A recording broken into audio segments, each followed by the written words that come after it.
Ну что, друзья, всем здорово, и вот это, пожалуй, самая худшая елка, которую вы видели в этом году.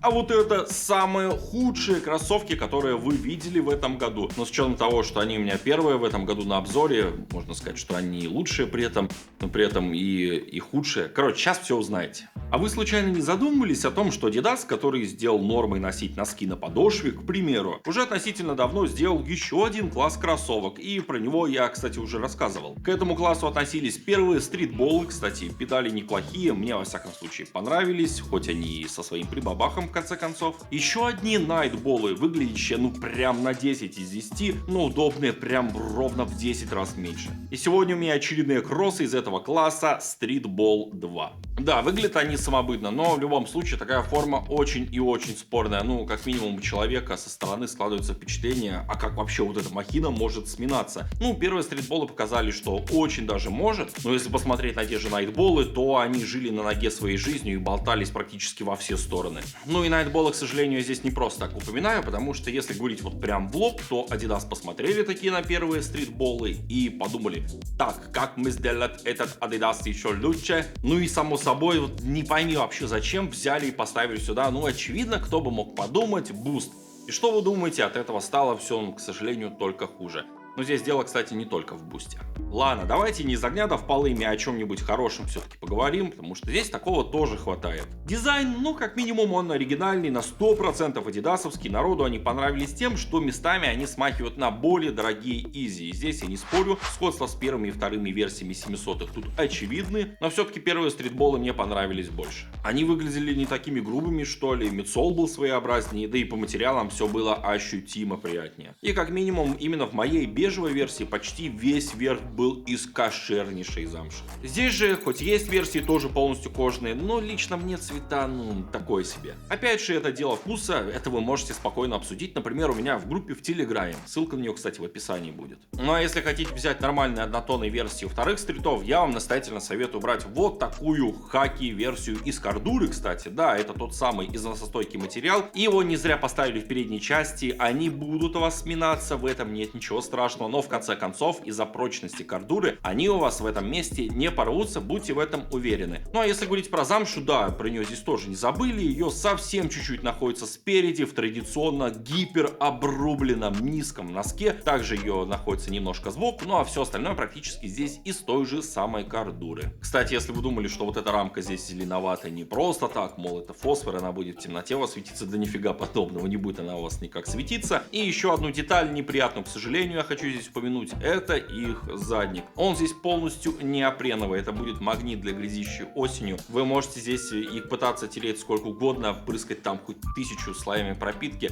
Нет, это их вообще не спасет. Да, это дело прикрыли хоть как-то резиной снизу, на этом хотя бы спасибо, но тем не менее это самое уязвимое место в этих кроссовках для грязищи. Но тем не менее одно положительное изменение в пятке здесь присутствует. Если в первых стритах пластина была чуть-чуть до середины в пятке, то здесь она стала гораздо выше и по идее вроде как и держать должна лучше. Шнуровка в них, что сказать, ну неплохая, но я вам советую не обращать внимания на то, что из коробки они идут со свободной последней парой люверсов. Обязательно продевайте здесь шнурки, иначе у вас нога будет не болтаться, ну просто как в сланцах, что сказать. И при этом у вас не будут бантики вот эти огромные по земле болтаться, как в каких-нибудь 998-х New Balance, например. Второй вопрос. Платформа. Здесь по-прежнему пена Light Strike, которая в основном фигурирует в некоторых true баскетбольных моделях Адика. Но во второй версии убрали эти огромные стабилизирующие штуки, как в первых, и сама Light Strike стала почему-то жестче. В первых я говорил, что пена всего лишь чуть жестче буста, но здесь как минимум тактильно она заметно погрубела. В этом нет ничего плохого, здесь уже кому как, но для ходьбы такое даже будет лучше. Ну да ладно, пена пеной, но я думаю, больше всех, конечно же, интересует здесь буст. Где он здесь, как он здесь, что он здесь,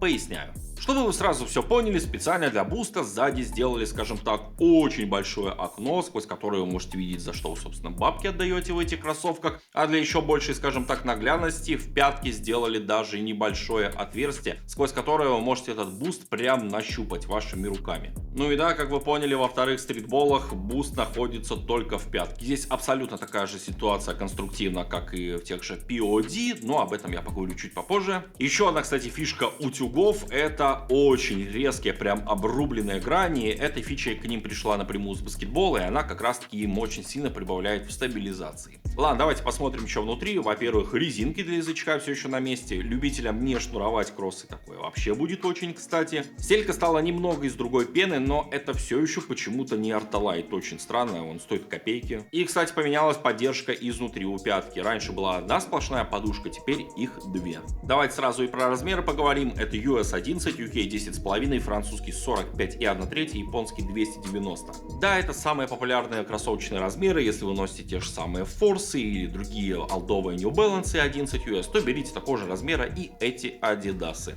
Так, вроде все, что про них сейчас говорил, звучит неплохо, согласитесь? Ну да, на бумаге они стали просто другие, ни в коем случае не хуже, но, к сожалению, самые большие их изменения произошли в удобстве. Если говорить тремя словами, то они просто стали найтболами. Если говорить подробнее, то они просто не оправдывают ваших ожиданий, хотя они просто обязаны были это сделать. Первый пункт касается буста. Он здесь так же бесполезен, как и в POD, но если там он откровенно мешал, то здесь, если вы обуете с закрытыми глазами, буст здесь никогда не почувствуете. Даже более того, спереди они кажутся почему-то немного мягче, нежели сзади. Ну и что касается вот этой ямочки в подошве, сейчас вот набегут опять те самые ультраправые фанаты ультрабустов, которые будут вам пояснять в комментариях о том, что какая-то супер-пупер технология, что они будут из-за этого еще больше проминаться. Ну, ребят, давайте вот вспомним те же самые ультрабусты. Там вся подошва была в этой гребаной сетке, и почему-то она в амортизации никак им не прибавляла. Здесь огромный кратер, и толку от него здесь ноль. Да и в принципе не только как от этой ямки, но и в принципе от всего буста в этих кроссовках.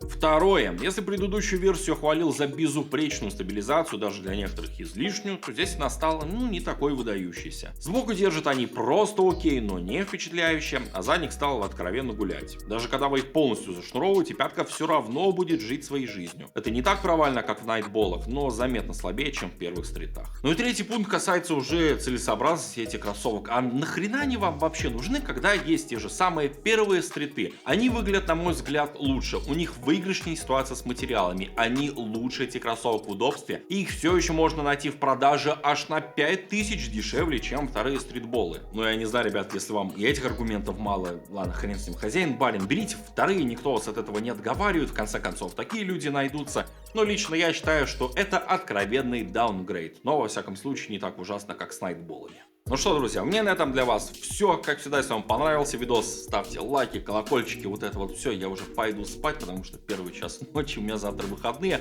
А вы лучше, пока я ложусь спать, поддержите видос комментариями, лайками. Ну и подписывайтесь обязательно на мою группу в Телеграме, ссылка на нее также будет в описании. Ну и у меня тут операторка утверждает, что елка не такая ужасная, как я до этого сказал в видосе. Обсудите и елку тоже там в Телеграме и в комментариях. Напишите, кому она понравилась, кому нет. Мне нет. Собственно, как вот эти кроссовки. Добавить мне больше нечего, и всем счастливо.